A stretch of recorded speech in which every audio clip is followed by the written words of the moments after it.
File into the bunker and take your seats. The broadcast is about to begin. From Fort Bragg, North Carolina, this is the Doomsday Clock. Stories from the brink of Armageddon. Brought to you by the 18th Airborne Corps.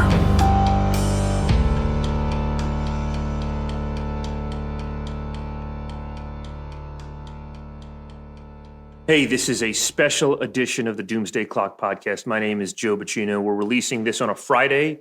We traditionally release on a Tuesday.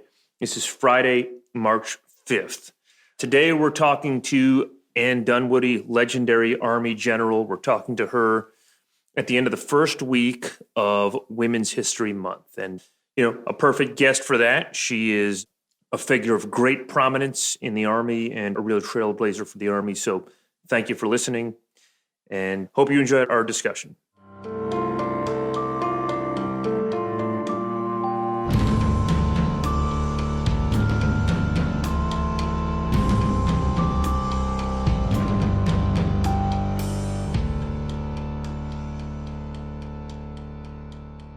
Thanks again for joining the Doomsday Clock podcast. I'm Joe Bacino here. Today we have the great honor of speaking with Anne Dunwoody. She is, of course, the first woman four-star general in the United States military. She received her fourth star in November 2008. If you were in the Army at that time, that was just a seminal moment for our Army and really for all of our military. Her list of accomplishments and breakthroughs really, that's a kind of a culmination point for her list of accomplishments and breakthroughs. The number of firsts, the number of accomplishments she's had, it's a very long list. In 2005, she was the Army's top-ranking woman when she was promoted to 3-star, and she commanded Army Materiel Command. She's a well-known figure. We record this on Fort Bragg, North Carolina. She's a well-known figure there.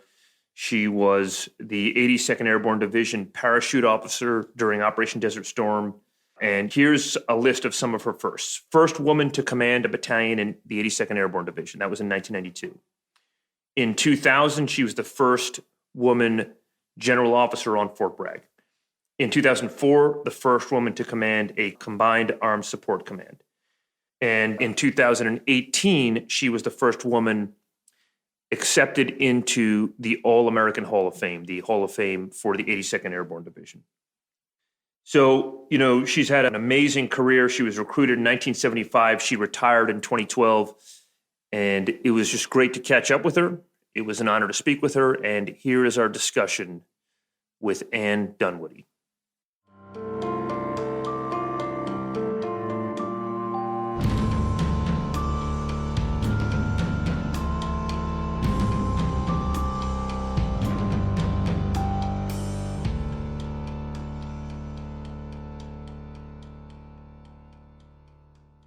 So we've got you pretty clear here, ma'am. I think, we'll just get into it if that's all right with you. Just ask you some questions and have a discussion. Sounds good.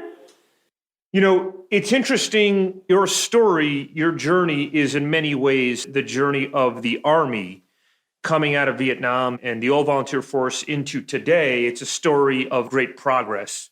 What's interesting is, you were recruited into the Women's Army Corps in 1975. I believe you were 22. What was the Women's Army Corps like at that time? Well, it was interesting because the Army was trying to recruit more women into its ranks after the Vietnam War. And they came up with this program when I was in college called the College Junior Program. And if you got accepted into the program, they paid you $500 a month during your senior year in college, which was a lot of money back then for, at least was in my world, and probably still is in front some. And so you had a 2-year commitment, and you graduated, commissioned as a second lieutenant. And I always wanted to be a coach and a phys ed major since I was 5. And I thought, well, this is just a little 2-year detour en route to my teaching and coaching profession. So what I tell people is I came in for the money, but I stayed because I loved being a soldier and I loved leading soldiers. And you had no idea the journey ahead of you and the really gigantic figure you'd become to so many people. Well, you asked about the Women's Army Corps, and I think 2 years in that I would have left had they not started the integration of women into the regular Army.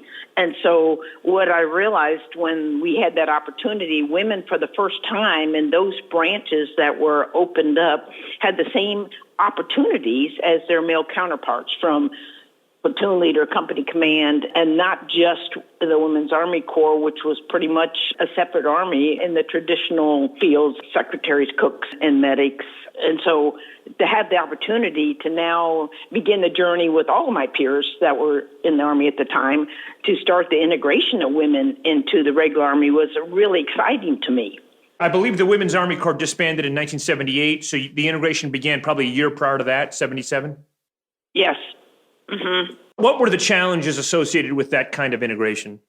You know, I had gone through the Women's Army training with all the WACs, as we called back then. And then when they started the integration, now we got to choose a branch. And so all I asked is, which branch will send me to airborne school? And quartermaster said, we'll send you to airborne school. And that's how I ended up in the quartermaster corps, because I wanted to learn how to jump out of airplanes.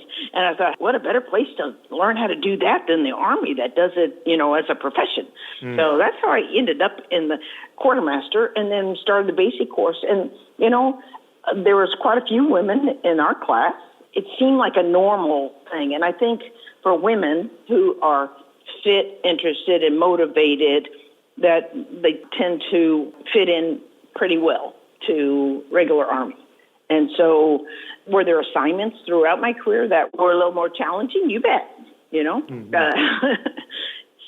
Joining the 82nd, that was hard back then. I was a major, and they only had 2% women in the ranks. I didn't know it when I was assigned there that I was the only female field grade in the entire division. That's hard to imagine these days. Wow. And so you go in and you be professional, you be fair, you do your job, your best ability.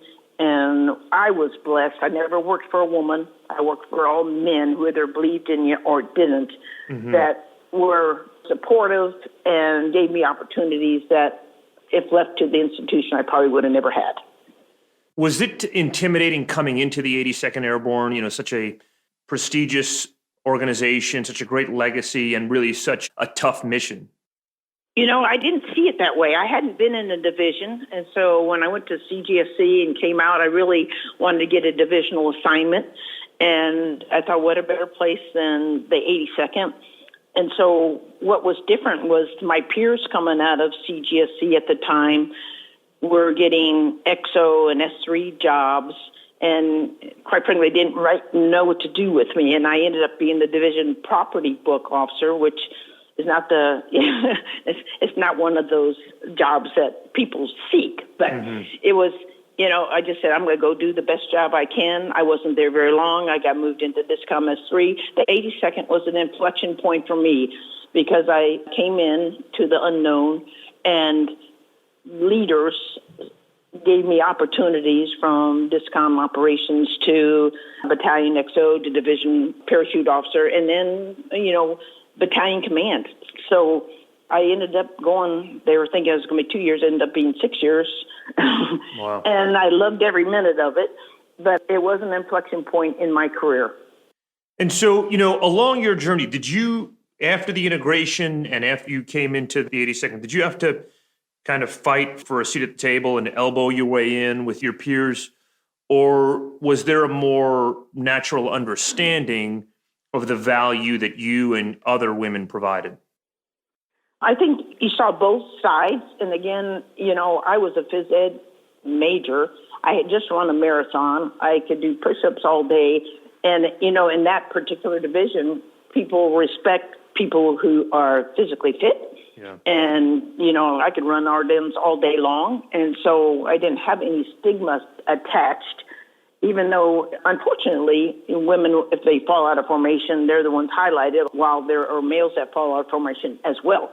But, I never had that issue, and I think that helped a lot in many, many ways. I was a jump master. I had been to the Special Forces. So I had my credentials. I had 2 company commands, CGS. I had credentials, and there was nothing that I couldn't do to be part of the 82nd to meet the standards and the requirements. And that gives you credentials with your peers. And like you said, when you're at the table and you're the only voice, it is harder to be heard sometimes. Sometimes you have to speak louder or be more forceful to be heard. And that was just the reality back then. But as your reputation grows because of what you've done and what you are and the people who you know, I had people that I didn't even know helping me with career assignments. I would go, boy, I was supposed to go there. I wonder what happened. And it'd be some mentor or coach who would call Branch and say, nope, she doesn't need to do that. She needs to do this. And then I find out later it was chief staff or the chairman or somebody who kept their finger on the pulse and helped me in so many ways that was unknown to me. You referenced some men who mentored you. Can you expand on that and how that process was kind of a natural process? Did you seek that out or did it just develop? I get asked that a lot because people today still, how do I get a mentor and da-da-da. And I didn't seek it out. It just happened. And I tell people, you don't have to be your own advocate. Other people can be your advocate for you if you're fair, professional, and exceed the standards. And I talk about exceeding the standards even in my book because I kind of compare it to grades. If you exceed the standards, you're an A student. If you meet the standards, kind of like being a C student. And if you're below the standards, you're not going to be someone that people want to advocate for. So if you always try to exceed the standards and you think about people, they want A students on their team. The Army is very physically demanding. It's very challenging, and people want the best and brightest on their team. And if you demonstrate that you can do those things, people are going to want you to come on their team. And what did that mentorship mean for you as you progressed through the ranks? An awful lot. I start with my mom and dad. I grew up in a family with values. Greatest mom, greatest dad. I'll start there. My coaches in college, one for my tennis coach, one for my gymnastic coach, two of the greatest people in the world that taught me so much about winning, losing, team building. And, like I said, you can learn as much from losing as you can from winning. But these coaches, they were the foundation of my starting the mentoring. Then in the military, when I said I didn't work for any women, but men who reached out and saw something in Dunwoody and wanted to coach, mentor, and they'd call me and say, what are you doing next? Or what do you want to do next? Or I think you should do this next, or not call and just do it, So I had so many advocates during my journey, and I'm so grateful to them for taking Dunwoody under their wing and coaching and mentoring along the way. I never sought any. It just happened. At the introduction here, we highlight that there were a lot of firsts. You were the first many times. At what point did you realize that you were a pioneer for women in the Army? Oh, I never think I ever saw myself as that.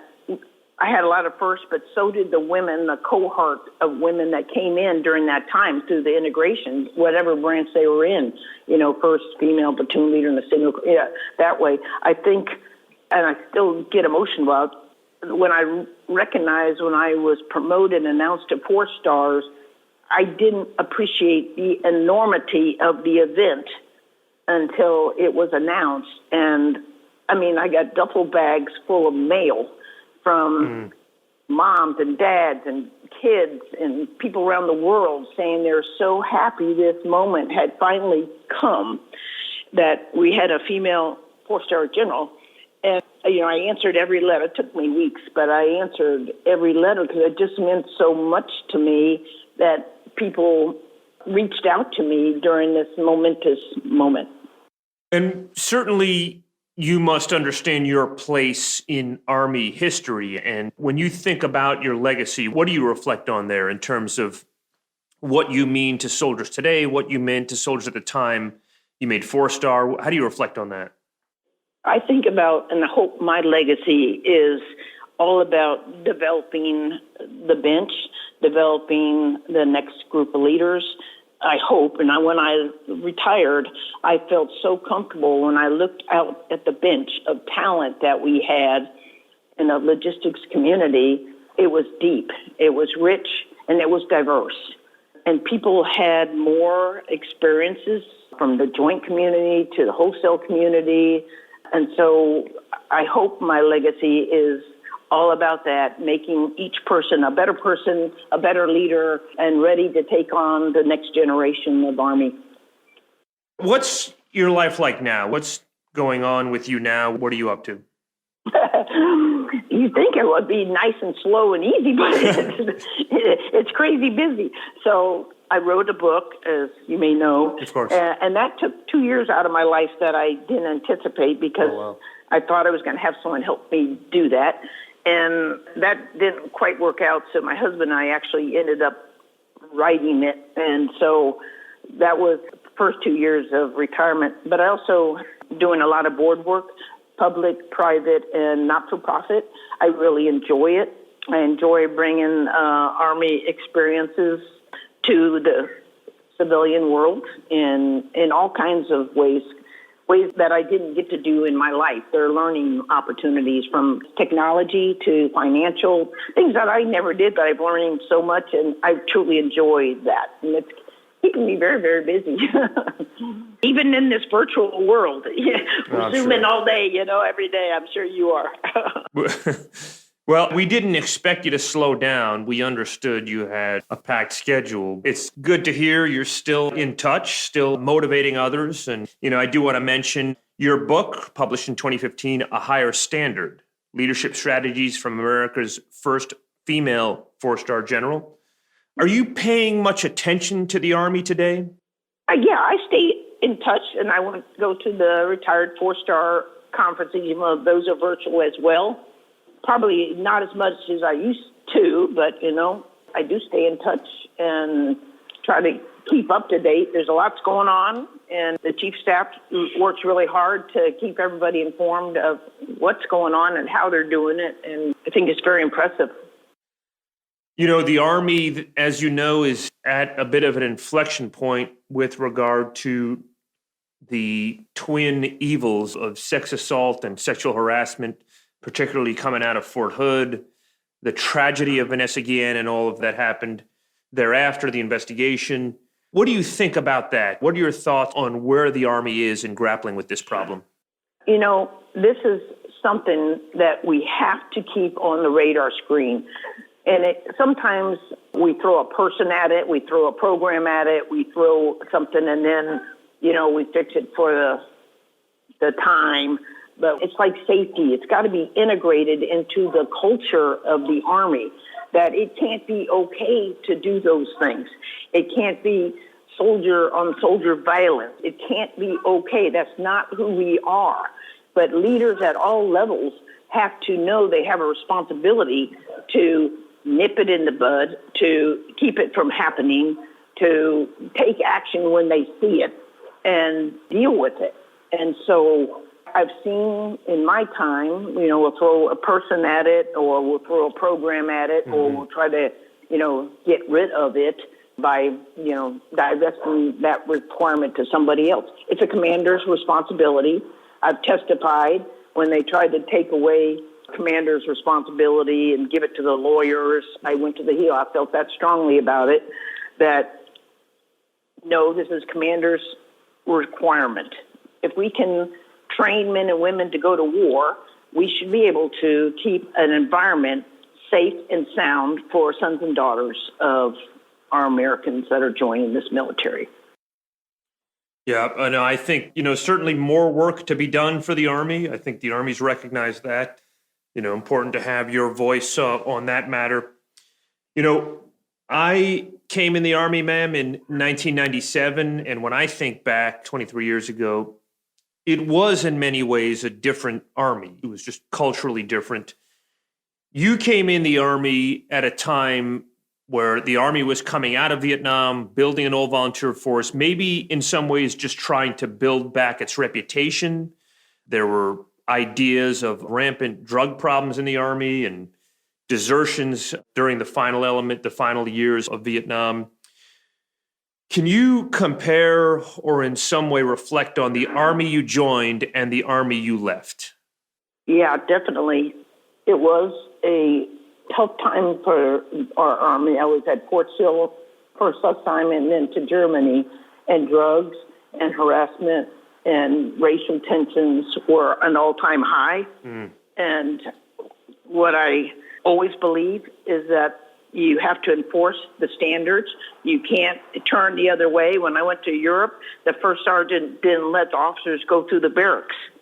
I mean, how do you make sure your people are living in a safe environment if that's, the standard? So you have to raise your standards and make it part of the profession. This is how we, Army, we live. This is how we treat soldiers, men and women, all. And we have to take care of them. And by turning the other way, which was done when I came in, which I saw, when you take the appropriate action, when you show leadership, I had a rigger unit over there, and, they're packing parachutes, and they weren't even doing drug tests. I don't want to druggie packing my parachute, but, so you had to start all these programs that enforce the discipline that we expect of men and women who wear the uniform. And when you do that, you turn a unit that is substandard into a high-performing organization. And I've witnessed that throughout my career, and I do believe by the time when I left, that was 38 years later, I saw it and witnessed it in so many people, but it's very leadership dependent. And you have to reinforce those leaders who do the right things for the right reason all the time. Were there ever any issues where male subordinate soldiers brushed up against your leadership or rejected you as a woman leading, or was that just kind of a more natural role? Yeah, I never witnessed that. I think when you take care of your soldiers, when you reward soldiers who do the right thing for the right reason, there's a two-way respect that goes with that, not just, male or woman. And I always saw myself as a soldier, not as a woman soldier. But one colonel made a remark about, God, you got good-looking legs or something like that. And I called him on it. And then I reported it. And that's minor stuff. But what I see today, and this is really tough, is, I grew up not to put up with any of that stuff. And I didn't ever have to, and I never did. But people who come from homes that don't have that experience, and I think about the Aberdeen incident, it just breaks my heart that, that happened and people got away with it, and women didn't have the courage or confidence to bring it to light. And when it did, the Army, was all over it, and rightfully so. But I think there's a challenge there to encourage women when they see something wrong or someone does something wrong to them to report. And I think it has gotten better. It's been, 2012 already. Yeah. So, you probably have a better finger on the pulse of that now than I do. But I encouraged people to investigate. I encourage people to report. And I encourage my leaders to be on the lookout for that. Well, our Army story really is one of progress, and we have to make more progress on this specific issue. But you're such a titanic figure in that history. And, we just want to thank you for your legacy, for your service of leadership, and really all of the soldiers and leaders you've mentored and inspired by way of your example. Why don't you leave us with one key takeaway for our audience that maybe we should be thinking about? Make a difference every day. Try to do the right thing for the right reason. And, I'd come into work every day and say, and this is men and women deployed most of the time. We were Army at war from the day I got promoted from 1-star in 2000 to the day I retired. And what can we do to make their lives better, their families, the deployed men and women, and encourage them to want to stay in this profession? Well, ma'am, thank you so much for your time, and thank you so much for your leadership.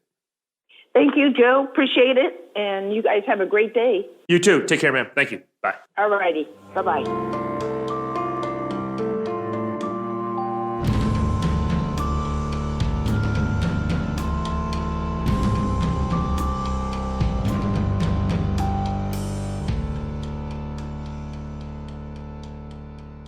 Okay, that was our discussion with Ann Dunwoody. A great discussion, great woman, great soldier. Really inspired a generation of soldiers, men and women. And so, we want to thank you all for listening to the Doomsday Clock podcast. Please tell others about the podcast. And we will have a new episode out next Tuesday. Thank you very much.